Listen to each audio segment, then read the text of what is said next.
Olá, pessoal! O tema do estudo de hoje é Sinais da Volta de Cristo. Vamos iniciar com uma oração. De acordo com a Bíblia, como se deve orar? Está lá em Mateus 6, 9 a 15 e Lucas 11, de 2 a 4. Feche os seus olhos. Pai nosso que estás nos céus, santificado seja o teu nome.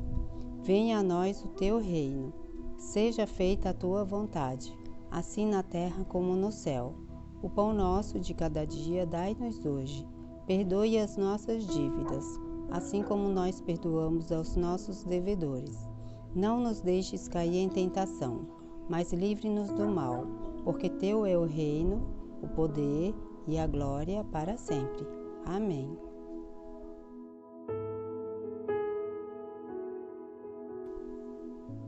Estando com os discípulos no Monte das Oliveiras, Jesus ouviu deles a seguinte pergunta: Que sinais haverá da tua vinda e da consumação do século? Mateus 24, 3. O mestre então enumerou vários sinais indicadores do seu retorno à terra. Alguns dos sinais tiveram cumprimento inicialmente em Jerusalém e serviram como maquete ilustrativa dos acontecimentos do fim.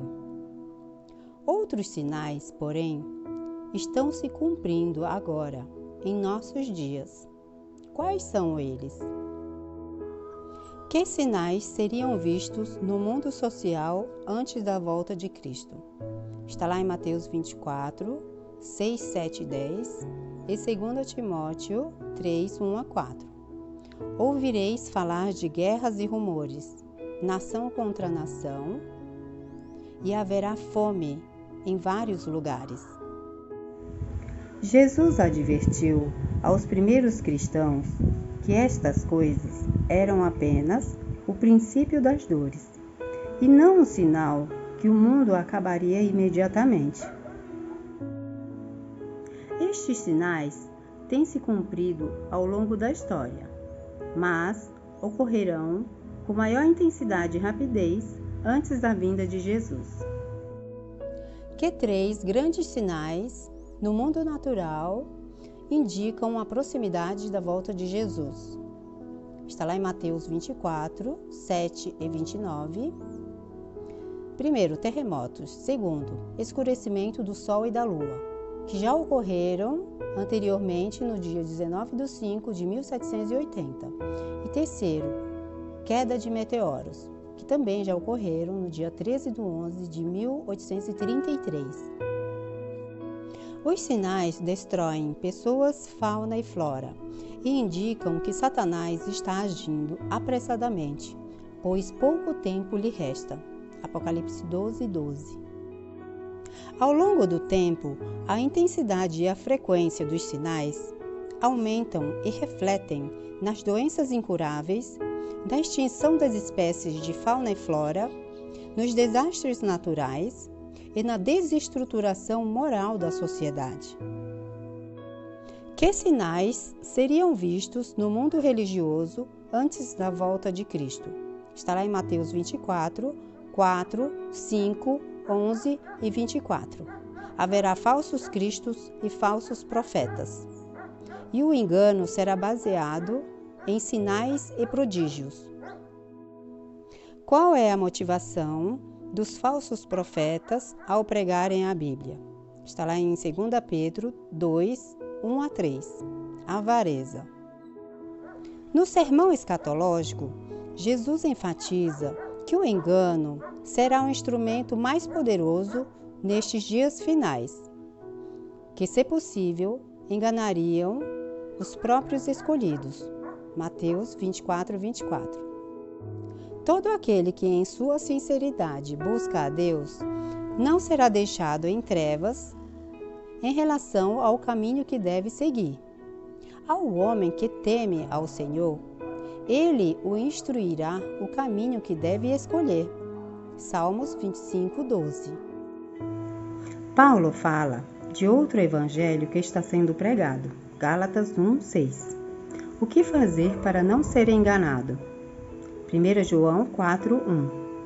Devo provar se o ensino está de acordo com a palavra de Deus.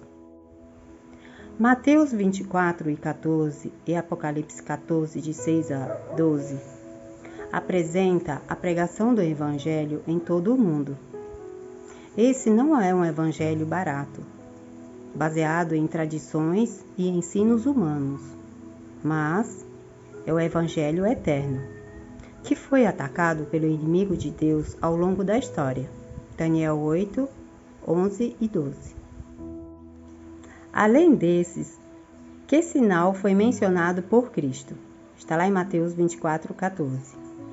A pregação do evangelho verdadeiro em todo o mundo. Todo cristão tem a responsabilidade de confirmar o ensinamento religioso popular com as Escrituras. Precisamos agir como os bereanos, que recebiam a mensagem do Evangelho com grande avidez e examinavam as Escrituras para confirmar os ensinamentos bíblicos. Atos 17:11. Tudo que ouvimos sobre Deus e sobre o futuro deve ser comparado com as informações bíblicas. Por que Deus manda provar o ensino dos profetas? Mateus 7:15 e 2 Pedro 3:16. Porque o engano às vezes parece verdade. Para comparar se o que é ensinado está de acordo com a Bíblia. Para não sermos enganados diante de tantas religiões e denominações, a Bíblia nos orienta a confirmar se o ensino provém de Deus ou não. Ou seja, devemos comparar a doutrina bíblica com os ensinamentos que recebemos. Como saber se uma doutrina é verdadeira? João 7:17 e Isaías 28:10. Doutrina de acordo com toda a Bíblia. Uma doutrina bíblica verdadeira é permanente e absoluta. É válida a todas as épocas e aplica a todas as culturas. Toda a Bíblia deve ser examinada. Tanto o Antigo como o Novo Testamento deve ser estudada no contexto bíblico. Se os sinais estão se cumprindo, por que Jesus ainda não voltou? 2 Pedro 3:9. Jesus está sendo misericordioso para que ninguém se perca. Deus aparentemente demora porque tem um propósito: salvar o máximo de pessoas possível. Deus quer que todos tenhamos a chance de arrependimento e todos alcancemos a vida eterna. Enquanto aguardamos Jesus, devemos ser ativos na pregação do Evangelho. Que atitudes devemos ter no tempo do fim? Lucas 21, 28 e 34 e Mateus 6:33. Exultai e erguei a cabeça. Buscai a Deus em primeiro lugar. E será pregado este Evangelho do Reino por todo o mundo, para testemunho a todas as nações, então virá o fim. Mateus 24:14 e Apocalipse 14, de 6 a 12. Chegamos ao término do estudo 6. Vamos finalizar com uma oração. Feche os seus olhos. Pai nosso que estás nos céus, obrigado por nos revelar os sinais do tempo do fim deste mundo. Pedimos força e poder para erguermos a cabeça e buscarmos a sua direção diariamente na tua palavra. Livre-nos de todo o mal. Clamamos pela presença do Espírito Santo em nossas vidas. Nos perdoe, nos abençoe e nos salve. Em nome de Jesus, amém.